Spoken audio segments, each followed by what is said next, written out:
Je m'appelle Michael Pires, alias J. Rodriguez.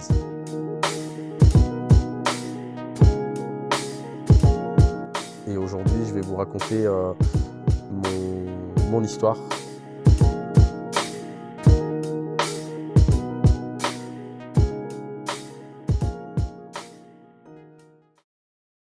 Je m'appelle Michael Pires, alias J. Rodriguez. Et aujourd'hui, je vais vous raconter mon histoire musicale, ma vie personnelle, mon enfance. C'est d'ailleurs par là qu'on va commencer. Et si j'ai voulu faire cette mini-série autobiographique, c'est pour que les gens sachent que malgré qu'on ait une enfance difficile, une situation un peu compliquée, familiale, un échec scolaire, on peut quand même avoir des cartes et on peut réussir à faire des choses dans la vie. Aujourd'hui, je ne cherche pas à faire la star, à vouloir me montrer. C'est aussi un peu pour relancer la partie musicale qui avait disparu depuis 5 ans. Mais pendant ces 5 ans, il s'est passé énormément de choses. Et du coup, voilà, c'est pour ça que je voulais faire cette série et que mon début d'histoire serve de leçon aux générations futures et actuelles pour éviter qu'ils reproduisent les erreurs que j'ai pu faire et surtout pour dénoncer et, euh, et raconter aussi ce que j'ai pu vivre jusqu'à aujourd'hui et où j'en suis aujourd'hui. Le chapitre 1, ça va être mon enfance. Donc, on va commencer par mon enfance. Donc, je suis né le 19 juillet 1990 à Chartres. Je suis issu d'une famille d'immigrés portugaises qui sont arrivés en France dans les années 60, où, euh, où ils ont dû apprendre la langue, apprendre le pays, comme beaucoup de générations font et ont fait dans le passé. Donc j'ai été élevé un peu à la portugaise du côté de mon géniteur et un peu plus à la française du côté de ma mère, parce que ma mère s'est très vite adaptée à la France. Euh, Mon enfance a été un peu chaotique du côté familial, parce que j'avais un père qui était violent, qui a été très violent envers nous, mais surtout envers ma mère. Et, euh, et aujourd'hui, je viens un peu dénoncer et raconter toutes ces horreurs qu'on a pu vivre au quotidien et chaque jour.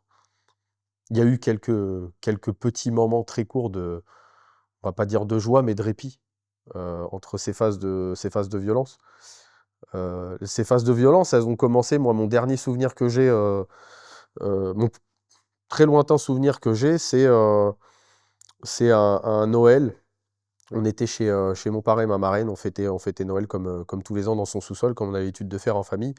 Et sur le retour, donc la soirée se passe, on fête Noël, je reçois les cadeaux de la part de mon parrain, mes tantes, mes oncles. Et sur le retour, on était dans la voiture avec mon frère, ma mère et mon père. Ma petite sœur n'était pas encore née, donc, euh, et, euh, et mes parents se sont disputés super fort, mais à un point où on s'est dit, il y a quelque chose qui se passe. Si je me souviens bien, ça devait être en 1996 ou quelque chose comme ça, j'avais 6 ans. Et donc la soirée se passe, ils se fâchent dans la voiture et après plus rien. Et ces phases de violence et d'énervement, elles sont venues progressivement. Et en grandissant, bah, j'ai compris qu'il y avait quelque chose qui allait pas. La partie la plus difficile, c'est quand donc on habitait la petite ville de Lucé, dans l'agglomération chartraine, et quand on a déménagé encore dans l'agglomération, mais on était sur l'Ève, mes parents avaient fait construire une maison sur l'Ève, et c'est à partir de là que tout a vraiment changé. Avant ce déménagement, il faut savoir une chose, c'est que mon père ne m'a jamais souhaité mon anniversaire. Depuis que je suis petit, j'ai aucun souvenir de lui me souhaitant mon anniversaire. Les Noëls, c'était à ce dernier Noël quand j'avais 6 ans. J'ai pas d'autres souvenirs de Noël passé en famille, etc. Alors c'est beaucoup plus tard que mon père s'est fâché avec la famille de ma mère et du coup, j'ai été privé de mes grands-parents, mes oncles, mes tantes, parce que mon père avait décrété qu'on n'avait plus le droit de les côtoyer, de leur parler, et cetera. Donc il a eu cette emprise et cet emprisonnement envers nous, le fait de nous empêcher de voir les gens qu'on aimait, parce qu'il l'avait décidé, parce qu'il était, en colère après eux. Nous, on ne savait pas pourquoi, parce qu'on était petits et à partir de ce moment-là, c'est là qu'on a commencé à vivre quelques violences verbales et physiques et c'est, quand on a vraiment déménagé sur l'Ève, dans cette maison, où j'ai vu les premières violences de mon père envers ma mère et envers nous. Mais c'était surtout sur ma mère. Et c'était des violences pour rien. Il rentrait le soir, il pétait les plombs, il se mettait à crier sur nous parce que bah, soit il avait passé une mauvaise journée, ou soit parce qu'il avait trop bu, parce qu'il buvait beaucoup d'alcool. Et, euh, et ça a beaucoup joué sur son état mental. Euh, Tout le monde lui a toujours dit qu'il avait un problème psychologique, une bipolarité, ou les gens de sa famille lui disaient, on lui disait, mais il n'a jamais reconnu qu'il avait ce problème-là, et encore moins ce problème de l'alcool. Je me souviens de la fois où il a été le plus violent envers ma mère. C'était un soir, on était à table, et, euh, et ma mère était en train de faire à manger, on s'était assis, et derrière son dos, il faisait des gestes de dégoût, il la regardait avec du mépris, enfin, vraiment comme si c'était une moins que rien. Et cette fois-là, on sentait que quelque chose allait se passer. On sentait que quelque chose allait se passer parce que euh, c'était pas comme d'habitude. On sentait une rage et on sentait que c'était électrique et qu'il allait vraiment se passer quelque chose. Et c'est arrivé. C'est arrivé, ma sœur était déjà née, je vais revenir un petit peu en arrière sur ça après, mais euh, on s'est assis à table, ma mère a servi à manger et il a commencé à critiquer son plat en disant que c'était pas bon, qu'elle savait rien faire, qu'elle savait pas faire la cuisine. Vraiment, il l'a piétiné mentalement comme jamais je l'avais vu faire. Et il a pris l'assiette et il l'a balancée à travers la pièce.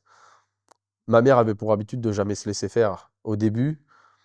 Et le seul problème, c'est que ça montait crescendo. Et cette fois-là, je revois mon père attraper ma mère par les bras, la secouer, la pousser. Et mon frère et moi qui essayons de s'interposer. Et à un moment donné, il l'a attrapée par les cheveux et il l'a secouée, mais elle volait dans la cuisine, vraiment. C'était d'une violence, mais une violence extrême.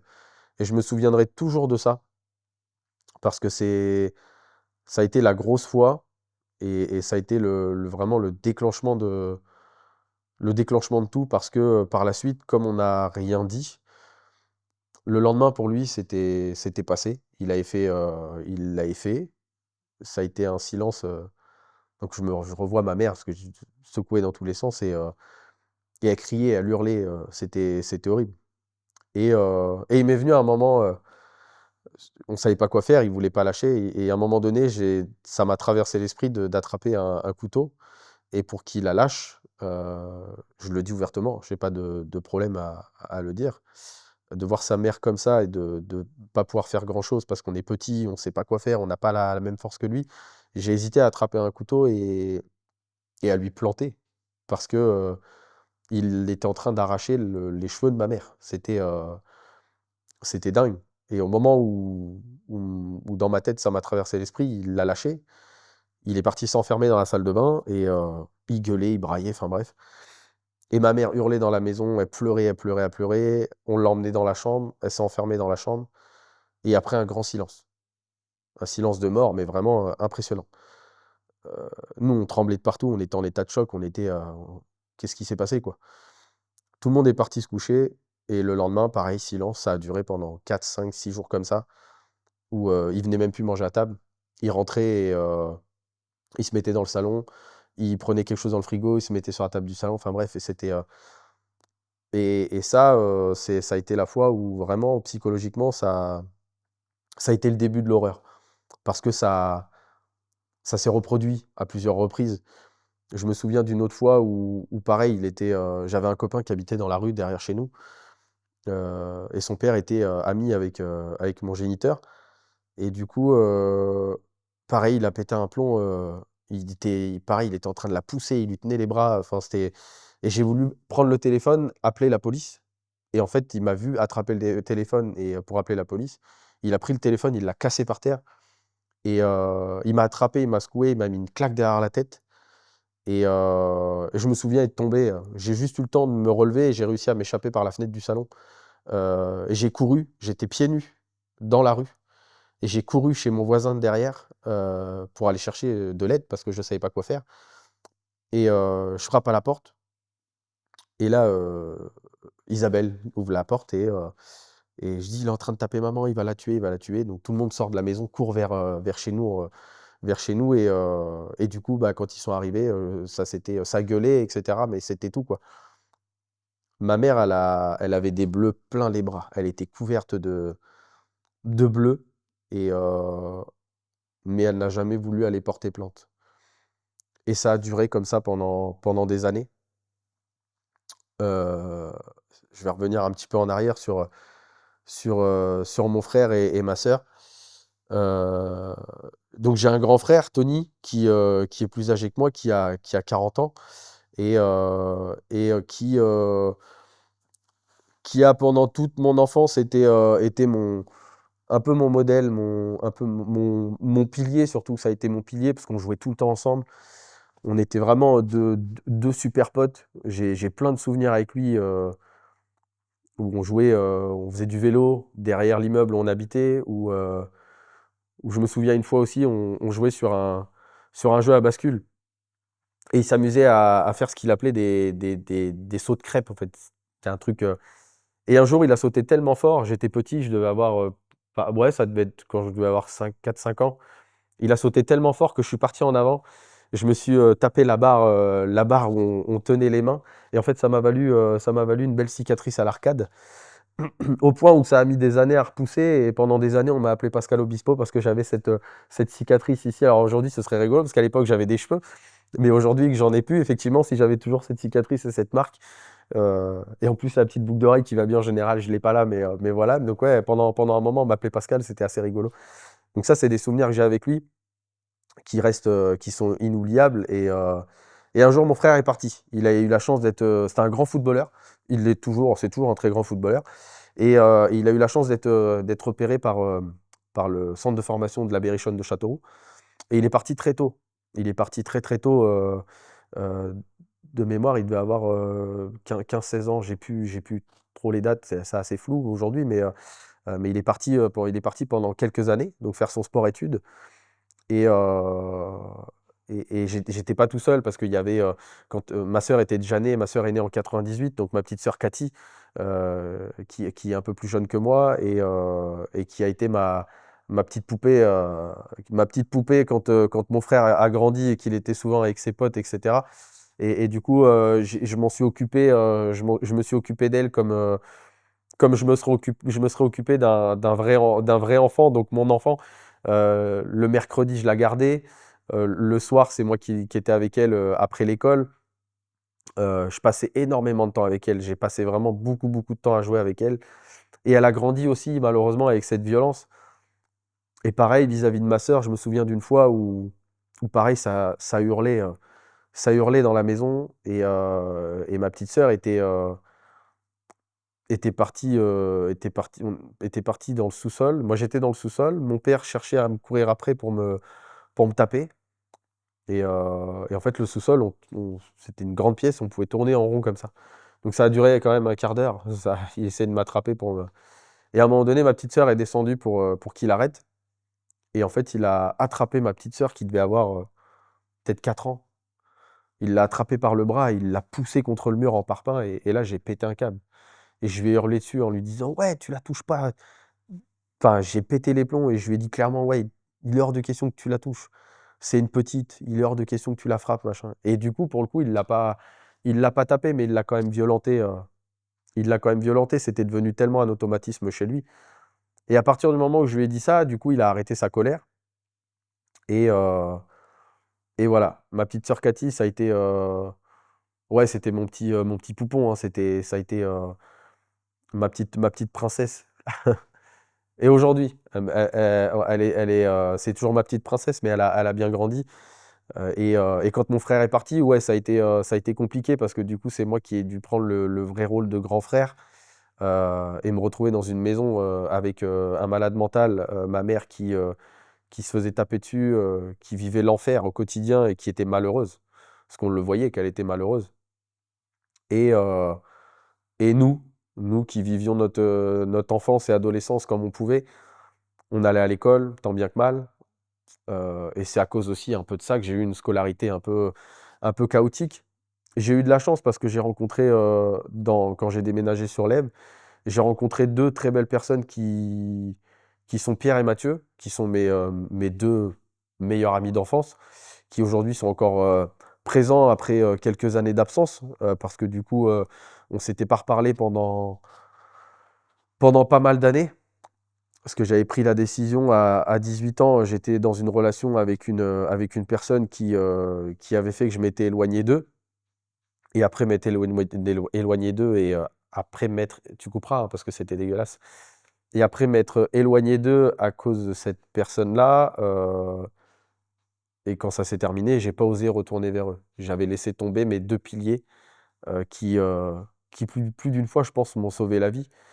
Parce que quand je vivais ces violences, ma seule échappatoire mentale, c'était Pierre et Mathieu. J'ai souvent, et je le dis aussi, souvent pensé à faire des conneries. Mais quand je dis faire des conneries, c'est mettre fin à mes jours. Parce que c'était devenu invivable, c'était devenu euh, c'était incompréhensible. Et parfois, j'en arrivais même au point de me dire, c'est à cause de moi. C'est à cause de moi, je dois faire quelque chose qui le rend comme ça, etc. Et pendant longtemps, ça a été des idées qui me sont passées par la tête.